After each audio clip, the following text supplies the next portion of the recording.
বাহিরে প্রচুর গরম, তাই বিকালবেলা বাইরের খাবার থেকে বাসায় মজাদার চিজ দিয়ে গ্রিল করে নিব। গ্রিল বলতে শাসলিকের মতন। তো পুরো লং রেসিপিটা দেখতে থাকেন। দারুণ বিকালের নাস্তা হিসাবে এর থেকে মজার কিছু হতেই পারে না।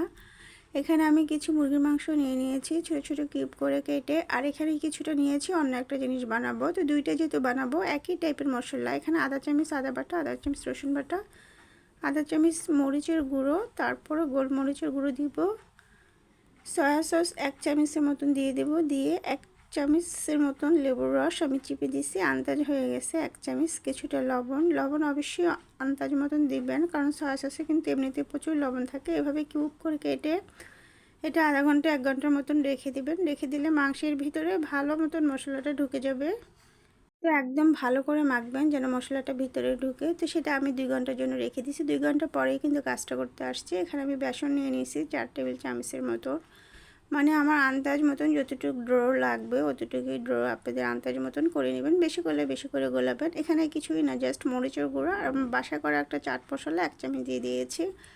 এখানে পরিমাণ মতন অল্প একটু লবণ দিব, লবণ দিয়ে ডোটা ভালো করে নিব। বেশি পাতলাও যেন না হয়, বেশি ঘনও যেন না হয়। আন্দাজ করে পানিটা দিয়ে আস্তে আস্তে ডোটা আমি একদম করে নিব। আমরা যে রোজার সময় আলুর চপ করি সেরকম টাইপের একটা ডো হলেই হবে। তো দেখেন ঘনত্বটা কতটুকু, এরকম ঘনত্ব হলেই হবে। এখানে আমি চিজ কেটে নিয়েছি কিউব করে কেটে, ক্যাপসিকাম নিয়েছি আর পেঁয়াজ নিয়েছি। ইচ্ছা হলে আপনারা অন্য সবজিও দিতে পারেন, গাজর বা যে কোনো কিছু। তো এই যে এটা 2 ঘন্টা পরে নিয়ে আসছি, একদম মশলা ভালো করে ঢুকে গেছে। গ্রিল মানুষ যেভাবে বানায় সেভাবে কাঠিতে একটা করে আমি চিজটা বেশি করে দিব, জাস্ট 1 পিসই মাংস দিব।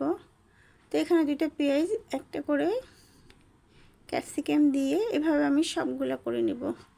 তো চিজের পরিমাণটাই বেশি দিবেন, দিলে কিন্তু বেশি টেস্ট হয় এই চিজ। তো এই যে করাটা আমার পুরোপুরি কমপ্লিট।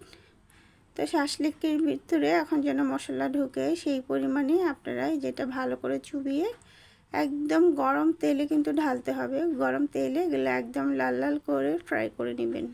চিজ দিয়ে এই শাসলিকটা এতটা টেস্টি হয়, বাসায় একবার হলো ট্রাই করে দেখবেন। খুবই সহজ, খুবই অল্প কিছু মশলা দিয়ে। এখন যেহেতু গরম প্রচুর বাইরে, তাই অল্প কিছু মশলা দিয়ে দারুণ বিকালের একটা নাস্তা হয়ে যাবে। ইচ্ছা করলে বাচ্চাদেরকে টিফিনও দিতে পারেন।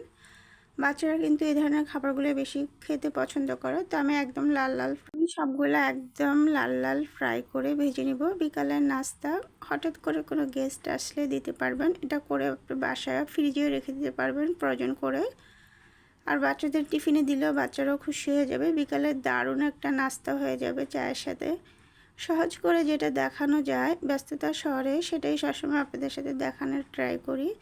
ভালো লাগলে অবশ্যই আমার আইডিটা ফলো করে পাশে থাকবেন। কেউ আমার ইউটিউব চ্যানেল থেকে দেখে থাকলে অবশ্যই চ্যানেলটা সাবস্ক্রাইব করে দেবেন। এই যে সস দিয়ে বিকেলের নাস্তা হিসাবে দারুণ লাগে।